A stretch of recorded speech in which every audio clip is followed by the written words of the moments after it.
So this is part 3 to my Thailand solo trip adventure. Learning about completely trusting, having faith, and letting go.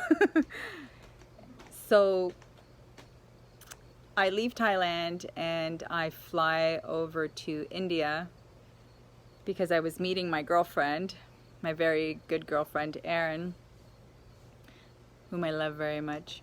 And she had a place in Goa, and like I'm halfway across the world anyway, so why wouldn't I go visit my girlfriend in India? And keep in mind that I hadn't done Thailand was my main trip, so I was there for a month, so I hadn't done any research on India.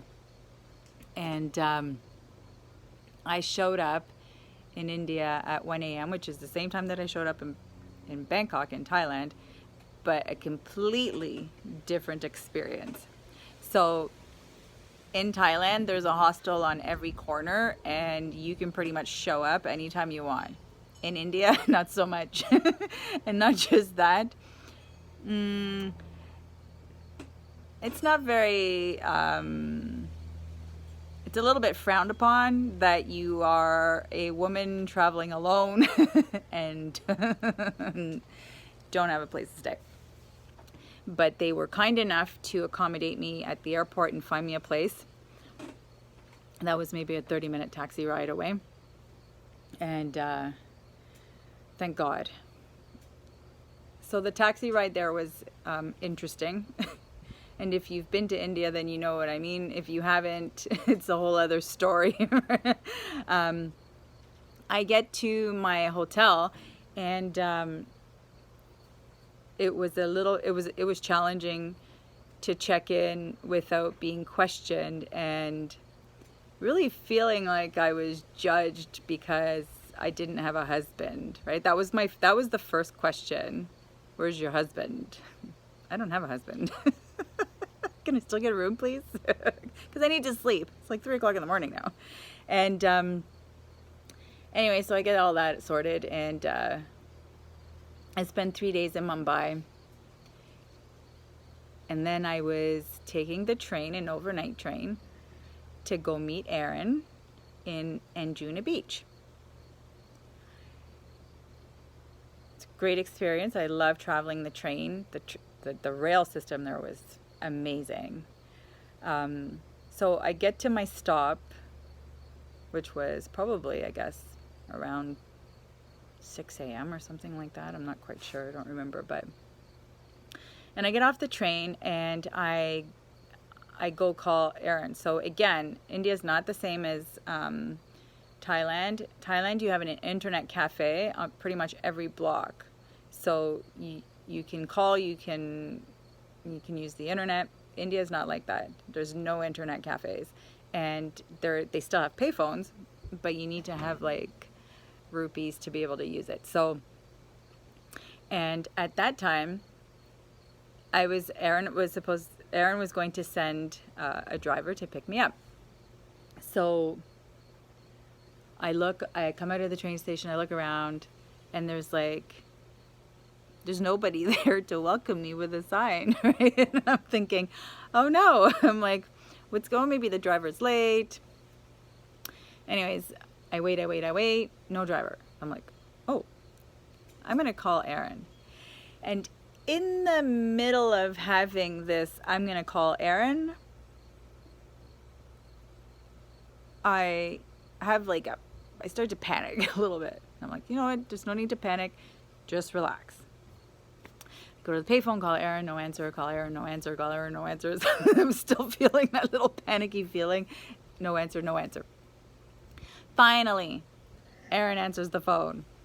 And I'm like, she says, I think she said, I said, where are you? Where's the driver?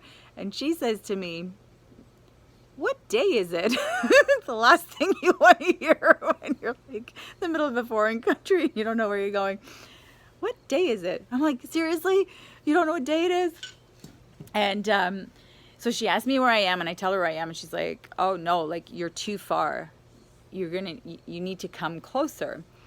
So, okay, fine, no problem.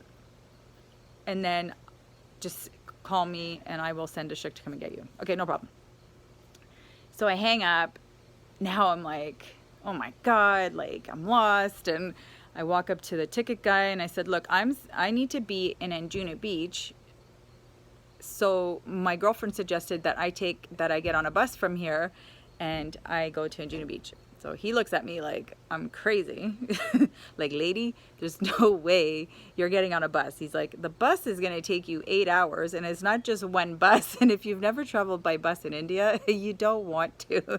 So I'm a little bit, I go from being like completely up here. Now I'm like, and I said, okay, so what do I do? He said, just take the train back. I think it was about three to 5 train stations. Okay, no problem. And then I go to buy my ticket, and the guy who takes my money clearly doesn't like me for whatever reason. And just throws my change back at me. So in that moment, I'm feeling extremely vulnerable. And I'm like, I could feel the tears like welling up, and I could feel that pit, that feeling you get in your stomach where you want to cry, you don't want to cry. And you're feeling like this big and you're feeling so alone. And in that moment, I didn't know what to do. And so I start crying uncontrollably. Oh my God, poor me, poor me. I don't do that very often, but when I do, it's a doozy. And so the train finally comes. A gentleman asked me if he can help me. By this time, I'm just like, no, I can just do this on my own. I don't need anybody to help me. I get on the train. I sit by myself. And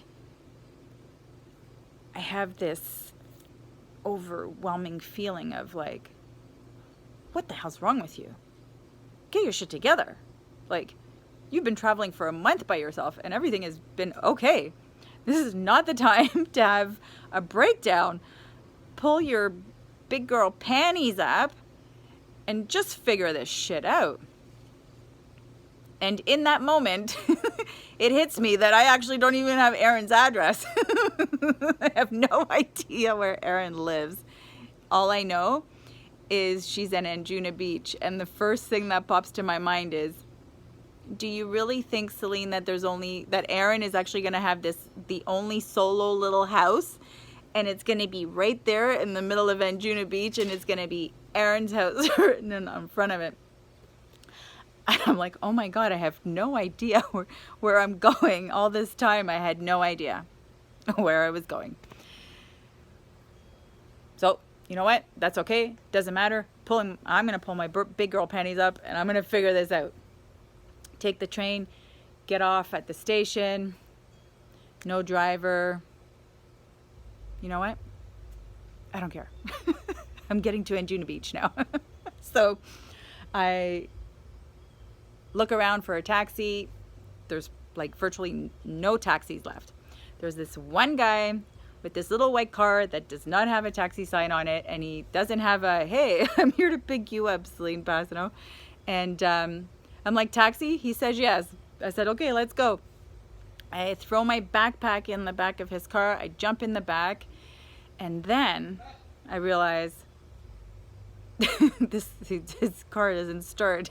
So there I am in the back seat of this car with this guy who calls a whole bunch of other guys over.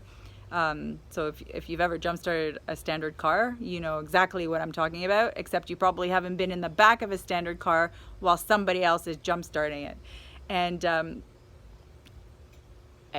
in that moment, I find my serenity. I let go and I let God. I am not moving. I'm in this car now and I'm on a mission. You're taking me to Anjuna Beach. And so we start driving and we're headed to Anjuna Beach, and we're picking up his aunts, his cousins, everybody along the way on my 400 rupee fare. And I don't care. because I'm going to Anjuna Beach.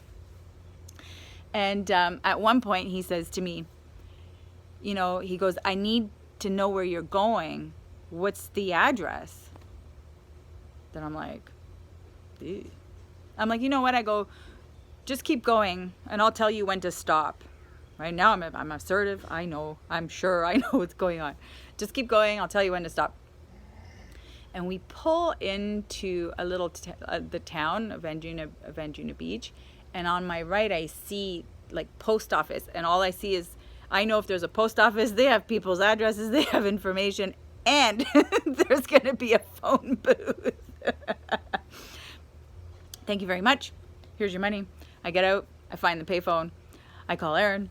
Hey Erin, hello, I'm in Anjuna Beach. She's like, where? I'm like, I'm at the post office. Where are you? And she goes, well, I'm at a little place called blah blah blah. She goes, I think you're actually just up the street from me. I go, look, sure enough.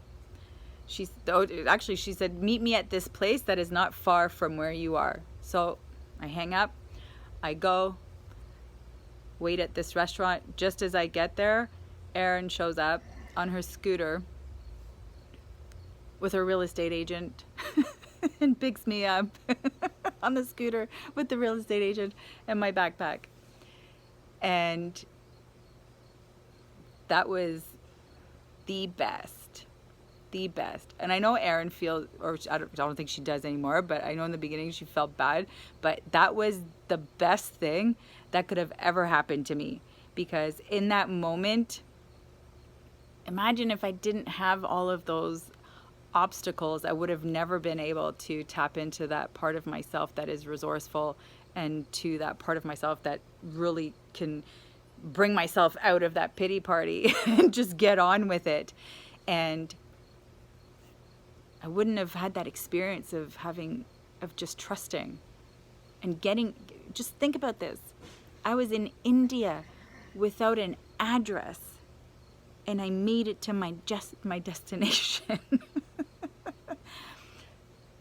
Magic.